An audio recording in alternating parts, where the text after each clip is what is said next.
Welcome to Chess Bites. I'm Latvian Grandmaster Untitled, and today I'm continuing with one of the most important topics in endgames.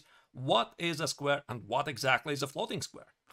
Let's start with the simple things. So what is a square? A square in the pawn endgames is how you quickly determine if the opposing king can make it to stop the passed pawn. For example, here, if you'd have to answer in something like 10 seconds, can here black make it to the pawn?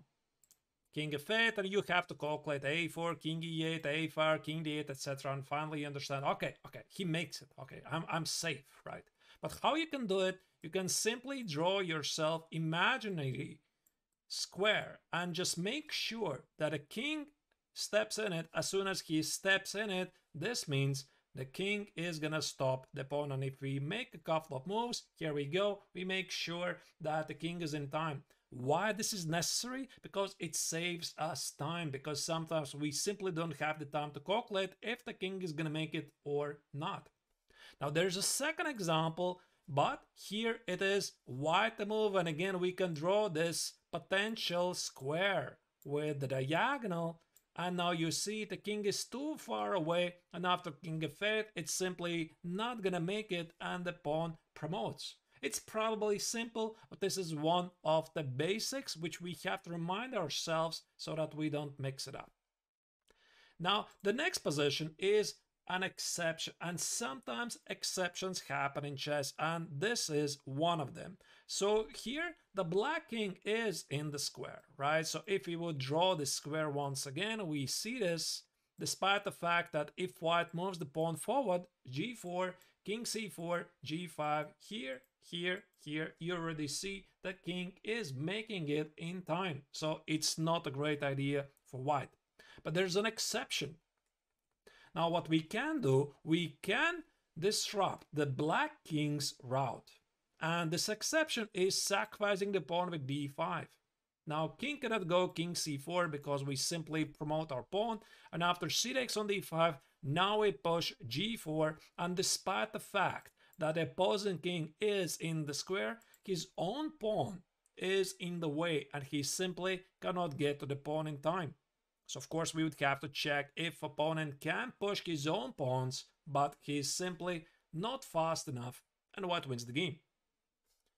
Now we are moving on, and more funny exceptions, and actually maybe not even funny, they're just amazing exceptions, are to be found in game of chess. So here black is about to move here in front of the pawn, and the king is stopping the pawn on c6. Now this is a famous study by Reti, one of the greatest players of all times, who discovered that despite the fact that the king is so far behind the enemy pawn, he can stop it.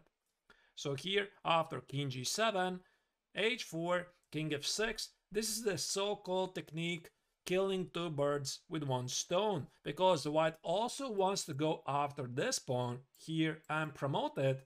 So if black tries to take this pawn on c6, after king e5, king c6, king f4, once again the white king is in the square and this pawn can be stopped. So if white's opponent plays h3, then after king e6, h2, c7, it becomes quite apparent that this is a draw. Now another very interesting position, which is quite a famous study, is Sarchev's study in 1928, 6 years after Reti published his amazing study. Here, the same idea of Reti's pattern is employed again. So seemingly white is lost, right? Because if he tries to promote with a queen, you give a check here, take, and after king takes on c8, b5, black simply promotes the pawn. Now, if you think, wait a second, I've seen Reti's idea, I know there might be something similar, assuming you have such kind of information, indeed, white can play king c8, now, which is just an incredible move. Now, after b5, king goes back. And now, you might not yet understand where's the big idea, because black is just moving forward, but king d6, white wants to promote his pawn. After the only move bishop f5, king e5, white uses a tempo to attack the bishop, so b3, take here and just promote. And finally, after bishop c8, king d4, you see it's exactly the same Reti's idea, slightly different execution. The king is in the square, and if black tries to stop it, we give up the pawn and simply collect the remaining pawn, ensuring a draw.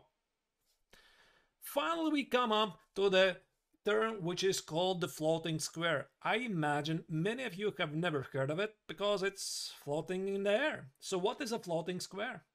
So this is a floating square. And there's one very important rule, how we can identify if the white king is able to stop the passed pawns of the floating square. And the rule is very simple. If the bottom line touches the final rank, that's it, you're lost. If it doesn't touch, you have a great chance to win the game. So here, once again, we draw the square and we see it's not touching the final rank. So this should be winning for white. So we play king d4, again remembering some rules about the square. Now the black king cannot take the pawn on h5 because we simply promote. a4, of course we do not want to take the pawn here because after a3 the king is no longer in the square, but we go back. If black plays d4, we can safely take it. We are still in the square, so that's why it was so important to understand the basics of the square. So black, let's say, does nothing. We play king b4. We want to take this pawn, and after d4, king takes, d3, king b3. It should be quite apparent that the white king is able to deal with the floating square if it's not touching the final rank. Now let me show you a different position. Now this is a yet another floating square, but this time it is touching the final rank. And where's the big difference? The difference is the white king will be unable to stop the pawns, because after a3, once again, king takes on d4 is going to be a2, this pawn promotes. And when you go back, it's simply a2, d3, d2, and you're missing one more rank to stop the pawn, and black is winning. So what have you learned? If the floating square touches the final rank, that's it, he's winning. If not, he's losing. It's so simple. And finally, we have a modified position of a game between Alexander Khalifman against Belikov. I slightly modified it for the purpose of fun. You might see that this is a very complex position with 8 pawns on the board, and initially if you ask this position to be solved by engines, they don't understand it. Then after a while they pick it up. What's the idea? White is winning. White is winning this because of h6, g takes, and king f3. So we want to go king g4, king h5, king h6 promoted, and the tricky moment is here if black plays h5. And if you have no understanding of what is a floating square, you're never going to be able to go here, because there might be a sense of a risk. You might lose this, right? Because these are two passed pawns. How am I going to be able to stop them? But if you watch the video and you know what is a floating square, you remember if it doesn't touch the final rank, you can safely go here. So here after king g3, king goes here trying to protect the pawn, king h3, king h6, king h4. This is a Zugzwang. So that's why I added all of these moves, all of these pawns at the queen side. We're going to use triangulation. We just wait. Here's the triangulation. We wait for the black king to go king h6 so that we can continue to play king h4. Black is wasting all of the tempos. All of the tempos at the queen side. Here we go. Many, many moves. Triangle. You're seeing this, right? King g3, king h3, king h4.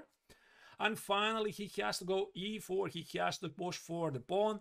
King g3, e3, here, h4, h3, and that's it. We're in the square, and eventually we're winning the game because these passed pawns will decide the fate of the game. And now we should summarize what we learned from this video.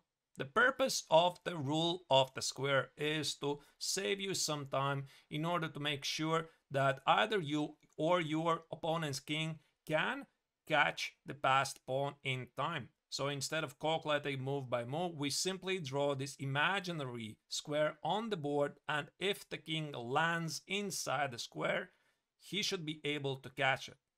Remember, there might be some exceptions, like there might be some obstacles in front of the king's path, or maybe some exceptions which I already showed to you. And finally, about the floating square, the idea is really simple. Again, we draw this imaginary square on the board, and if it's not touching the final rank, then this means the position probably is winning for you. And if the floating square is touching the final rank, there's a good chance you are simply losing the pawn endgame. Thank you for watching this. Hope you find it instructive. If you liked the video, please press like and don't forget to subscribe to the channel.